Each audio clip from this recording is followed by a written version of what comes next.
வணக்கம் மக்களே, இன்னைக்கு நம்ம சஷ்டி ஃபுட் ப்ராடக்ட்ஸில் ஒரு சூப்பரான எக் கிரேவி பார்க்க போகிறோம். இதுக்கு நான் ஒரு 4 எக்கை எடுத்து மிக்ஸ் பண்ணி அதை குக்கரில் 2 விசில் விட்டு எடுத்து இந்த மாதிரி ஸ்லைசஸாக கட் பண்ணி வச்சுருக்கேன். பன்னீர் மாதிரியே இருக்கும் பாருங்கள், நல்லா சாஃப்டாக. இதை செஞ்சாலுமே உங்களுக்கு பன்னீர் கிரேவி மாதிரி தான் இருக்கும். வாங்க எப்படி செய்யலான்னு பார்க்கலாம். இப்போது இதில் கொஞ்சமாக எண்ணெய் விட்டுருக்கேன். எண்ணெய் சூடான உடனே நம்ம தாளிக்கிறதுக்கு தேவையான பட்டை, கிராம்பு, ஏலக்காய் 2, ஒரு பிரிஞ்சி இலை போட்டுப்போம். கொஞ்சமாக கருவேப்பிலை தலை. இது கூட கொஞ்சம் நான் பச்சை மிளகா, ஒரு 2 பச்சை மிளகா நறுக்கி வச்சுருக்கேன். அது கூட வெங்காயம் கொஞ்சம் பெரிய பெரிய கியூப்ஸாக போட்டு வச்சுருக்கேன். இது கடிச்சு சாப்பிட்றதுக்கு ரொம்ப டேஸ்ட்டாக இருக்கும். அதுக்காக இது கூட இஞ்சி பூண்டு விழுது ஒரு ஸ்பூன் ஆட் பண்ணிக்கிறேன். இப்போது இதில் நான் ஒரு விழுது அரைச்சி வச்சுருக்கேன். இதில் 2 தக்காளி, ஒரு வெங்காயம், 4 முந்திரி, கொஞ்சோண்டு கசகசா, அவ்வளோதான். இதை அரைச்சி வச்சுருக்கேன். இப்போது இதை போட்டு மிக்ஸ் பண்ணிக்கலாம். வெங்காயம் வதங்க தேவையில்லைங்க. இது கொஞ்சம் க்ரன்ச்சினஸ்ஸாக இருந்தால் தான் உங்களுக்கு நல்லாயிருக்கும். அதுக்காக இது கொஞ்சம் பெருசாக போட்டிருக்கேன். இதை ஒரு 2 நிமிஷம் வதங்க விட்டுக்கலாம். நல்லா வதங்கிவிட்டோம். பச்சை ஸ்மெல் போன பிறகு நம்ம மற்ற மசாலா ஐட்டம்லாம் ஆட் பண்ணிக்கலாம். இப்போது இந்த டிஷ்ஷுக்கு தேவையான மசாலா பொருட்கள்: மஞ்சத்தூள் ஒரு 1/4 டீஸ்பூன், மிளகாய்த்தூள் ஒரு 1/2 ஸ்பூன் போட்டுக்கலாம், ஏன்னா ஆல்ரெடி நம்ம பச்சை மிளகாய் ஆட் பண்ணியிருக்கோம். மல்லித்தூள் ஒரு டீஸ்பூன். கடைசியாக நம்ம டிஷ்ஷுக்கு தேவையான உப்பு. அவ்வளோதாங்க. இதை நல்லா மிக்ஸ் பண்ணிக்கலாம்.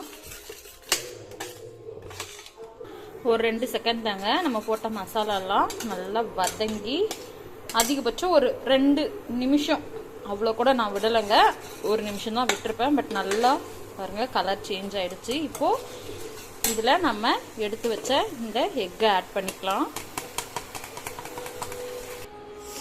பாருங்கள், எக்கு போட்டு ஆட் பண்ணோடனே பார்க்க அப்படியே உங்களுக்கு பன்னீர் மாதிரியே இருக்கும். இப்போது நம்மளுக்கு தேவையான அளவுக்கு தண்ணீர் ஆட் பண்ணிக்கலாம். நான் ஆல்ரெடி மசாலா அரைச்ச மிக்சிலே தண்ணி கொஞ்சம் எடுத்து வச்சுருக்கேன். அதை அப்படியே ஆட் பண்ணிக்கிறேன்.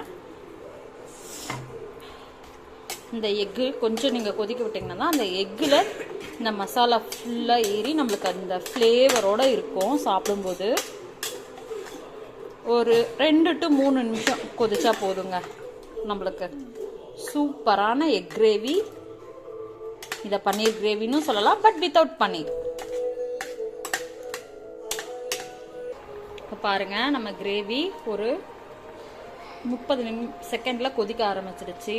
நம்ம பாருங்கள், இந்த முட்டை அப்படியே எப்படி இருக்குன்ட்டு அப்படியே உங்களுக்கு பன்னீர் மாதிரி இருக்கும். பார்த்துக்கோங்க, தெரியுதா உங்களுக்கு? நல்ல கியூபா. இது ஒரு 3 நிமிஷம் கொதிச்சுக்கிட்டோம், அவ்வளோதான். உங்களுக்கு தேவையான திக்னஸ் வந்த உடனே நீங்கள் கடைசியாக கொத்தமல்லி தூவி ஆஃப் பண்ணிக்கலாம். நான் கொஞ்சம் கஸ்தூரி மேந்தி தூவுவேன் டேஸ்ட்டுக்காக. பாருங்கள், நம்ம கிரேவி இப்போ ரெடி ஆகிடுச்சு. இதில் நான் கடைசியாக மல்லி இலை தூவிட்டு கொஞ்சமாக பட்டர் மட்டும் விட்டுருக்கேன். பார்த்திங்களா, நல்லா திக்காகிடுச்சு.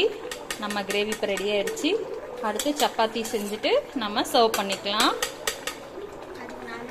இப்போது நம்ம ஸ்டவ் ஆஃப் பண்ணிக்கலாம். இந்த வீடியோ உங்களுக்கு பிடிச்சிருந்தா நம்ம சேனலை சப்ஸ்கிரைப் பண்ணுங்கள். பக்கத்தில் இருக்கிற பெல் பட்டனை கிளிக் பண்ணிக்கோங்க. அப்போ தான் நம்ம எந்த வீடியோஸ் போட்டாலும் உங்களுக்கு சீக்கிரமாக வந்து சேரும். முடிஞ்சால் லைக் பண்ணுங்கள். செஞ்சு பாருங்கள், சூப்பராக இருக்கும் நம்ம டேஸ்ட்டு. தேங்க்யூ.